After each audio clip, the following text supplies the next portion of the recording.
project di mata kuliah kebutuhan panas. Sebenarnya perkenalkan, saya Muhammad Ali Novel Mafa, absen 15.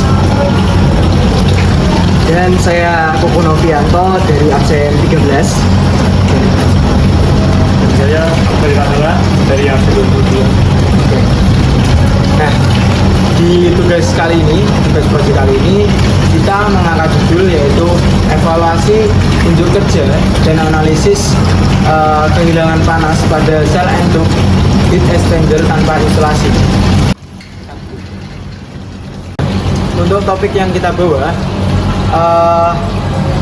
di sini kita menemukan permasalahan yaitu adanya sistem sel endok heat exchanger yang tanpa insulasi, dan di industri pun juga memiliki masalah-masalah tersebut, yang dimana ketika sel endok yang sengaja ataupun tidak diberikan insulasi maka akan terjadi kehilangan panas atau dimana biasa disebut dengan heat loss.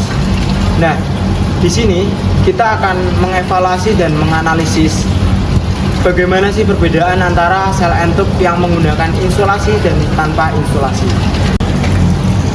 Nah, untuk yang pertama kita lakukan yaitu melakukan percobaan, di mana percobaan itu kita menggunakan jenis aliran counterflow, yang dimana counterflow ini sendiri akan bekerja berlawanan arah dengan fluida dingin dan fluida panas.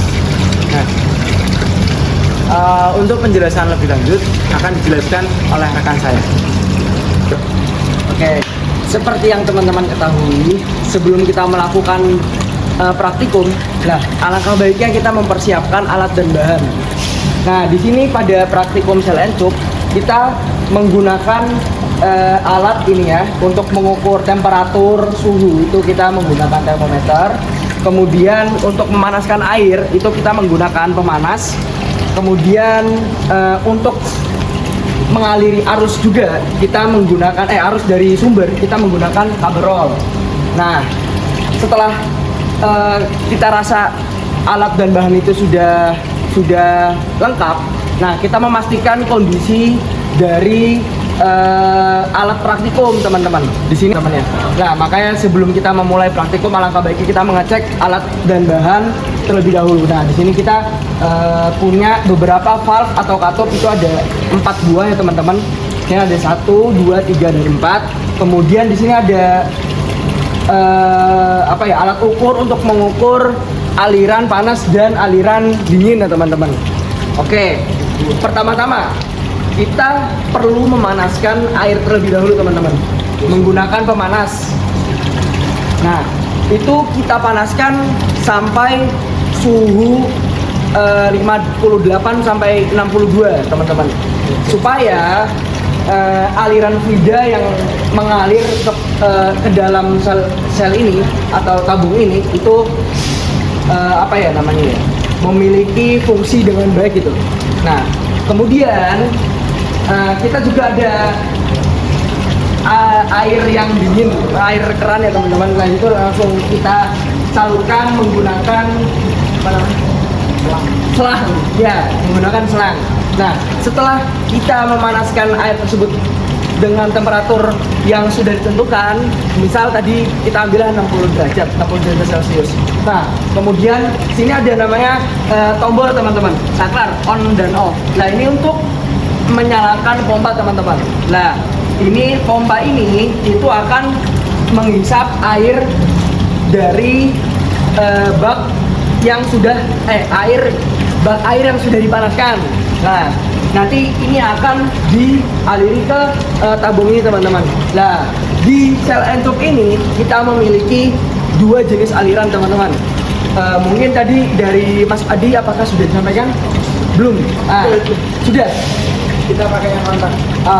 Di sini tuh ada 2 jenis aliran teman-teman. Pertama ada counterflow dan parallel flow. Yang dimana counterflow itu aliran yang berlawan arah. Oke, berlawan arah. Yang dimana yang harusnya itu arahnya sama. Lah, ini kita men-setting katupnya itu ada sebagian ditutup, ada sebagian dibuka agar aliran fluidanya itu dia mengalir apa ya, dengan arah berbalik, maksudnya dengan lawan arah ya. Seperti itu teman-teman. Cukup mungkin itu saja. Ya. Oke, baik. Di sini saya akan menjelaskan bagaimana cara kerjanya sel entup ini. Tapi kita ini sekarang lagi praktikum sel entup bagian aliran counterflow. Oke, di sini saya akan menjelaskan bagaimana cara kerjanya. Yang pertama, aliran panas itu dipompa melalui pompa, lalu naik ke arah ini, pipa ini, dua ini, lalu masuk ke arah tertutup. Nah, dengan kondisi katup tertutup ya, yang arah ke atas. Nah ini masuk sini, lalu naik ke atas. Nah, baru ke atas ini. Di sini tuh ada pipa kecil. Nah, pipa kecil ini tujuan untuk mendinginkan. Nah, outputnya itu masih menuju ke arah sini. Nah, pipa ini. Dimana di sini akan keluar melalui alat ukur, terus keluar kembali ke beberapa penampung. Nah, sementara itu untuk pendinginan itu ada lagi aliran tersendiri, di mana aliran tersebut masuk melalui pipa pendingin bagian belakang. Di sini ya pendinginnya, pendingin, lalu masuk melalui sel bagian paling besar. Nah, di sini tuh aliran tuh menuju, karena kita ini praktiknya counterflow, maka kan aliran itu berlawanan arah dari aliran input suhu panas tadi, dimana aliran panas tadi ke sini, lalu ke sini. Nah, yang pendinginan itu kebalikannya, jadi dari arah kanan ke kiri, maka akan keluar di pipa bagian ini. Nah, akan keluar. Nah, keluar ini untuk pendinginan itu dibuang. Mungkin nanti lebih detailnya akan dijelaskan visual melalui gambar, dan nanti kita akan coba di. Nah, teman-teman, tadi sudah dijelaskan oleh dua rekan saya, yaitu Kukuh dan Yardan, di mana cara kerja sel entup pada aliran counterflow.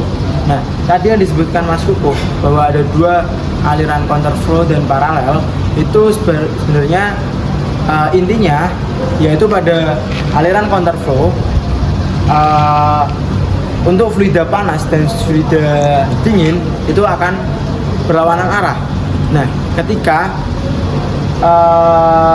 aliran paralel flow itu fluida panas dan fluida dingin itu akan searah. Nah, untuk penjelasan yang ada di dalam sel ini akan dijelaskan nanti oleh Mas Yardan di gambar visualnya bagian dalamnya. Oke, jadi setelah tadi melihat langsung alatnya, di sini saya akan menjelaskan apa yang ada pada bagian dalam dari sel entup itu sendiri. Nah, kami membuat gambar visual 3 dimensi ini menggunakan software Inventor.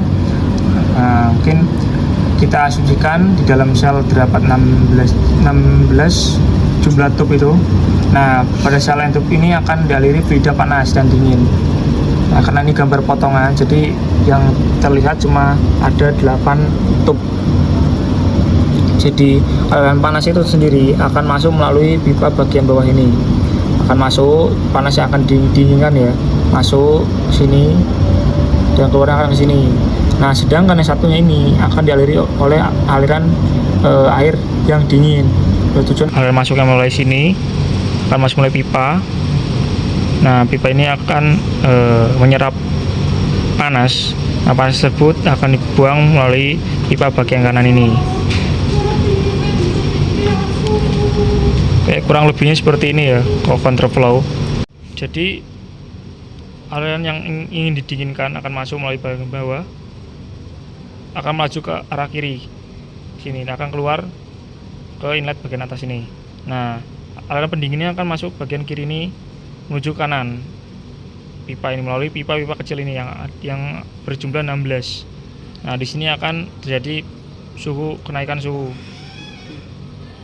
Oke. Mungkin seperti itu penjelasan bagian counterflow. Oke, baik, setelah tadi melakukan penjelasan tentang heat exchanger tanpa insulasi, di sini saya akan menjelaskan juga tentang heat exchanger dengan insulasi. Nah, dari segi fungsi sama saja seperti heat exchanger tanpa insulasi, di mana yang dengan insulasi ini memiliki tambahan lapisan tersendiri di bagian luar pipa ini, pipa tabungnya. Mungkin kurang lebihnya seperti ini ya di realitanya di pabrik-pabrik. Nah, sederhananya perbedaan utama antara heat exchanger yang menggunakan insulasi dengan yang tidak menggunakan insulasi itu yang pertama tadi ya, kalau yang tanpa insulasi itu kosongan seperti gambar di sini. Nah, ini kosongan, jadi tanpa adanya lapisan tambahan di bagian luar pipa. Nah, kalau ini yang menggunakan insulasi, ada lapisan tambahan di area luar pipa. Nah,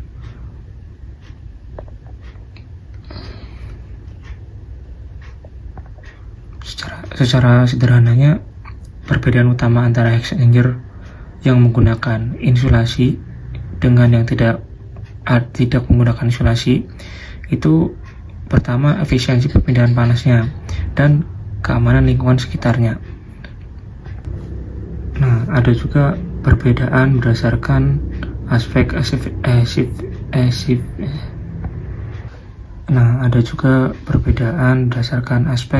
efisiensi thermal. Nah, yang menggunakan insulasi, efisiensi thermalnya biasanya tinggi. Nah, energi panas dari fluida panas hampir seluruhnya dipindahkan ke fluida dingin. Nah, ini ya, fluida dingin karena hilangnya panas heat loss ke lingkungan sekitar ditekan sekecil mungkin. Nah, jika tanpa insulasi, efisiensi thermalnya lebih rendah sebagian karena energi panas terbuang sia-sia ke udara melalui dinding heat exchanger. Nah, ada lagi aspek dari konsumsi energinya. Yang menggunakan insulasi biasanya lebih hemat energi dan biaya operasional karena tidak banyak panas yang terbuang. Nah, yang tanpa insulasi biasanya lebih boros energi. Sistem tersebut membutuhkan input bahan bakar atau listrik yang lebih tinggi untuk mengoperasikan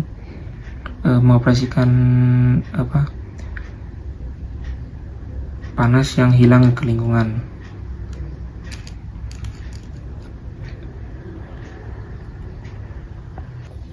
Nah, di sini juga ada masalah dari aspek kondensasi dan korosi. Nah, yang menggunakan insulasi pada heat exchanger fluida dingin seperti sealer.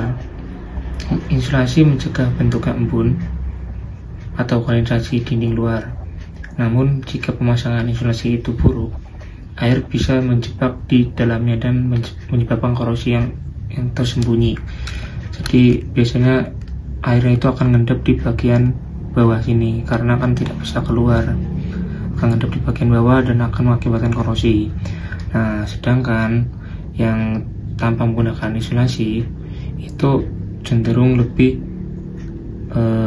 mudah untuk air itu langsung jatuh ke bagian bawah, terutama yang bagian langsung terkena dengan terik matahari atau terkena dengan hujan, kan airnya itu bisa dari atas langsung turun ke bawah tanpa terhalangi oleh penutup ini ya. Oke, kurang lebihnya penjelasannya seperti itu.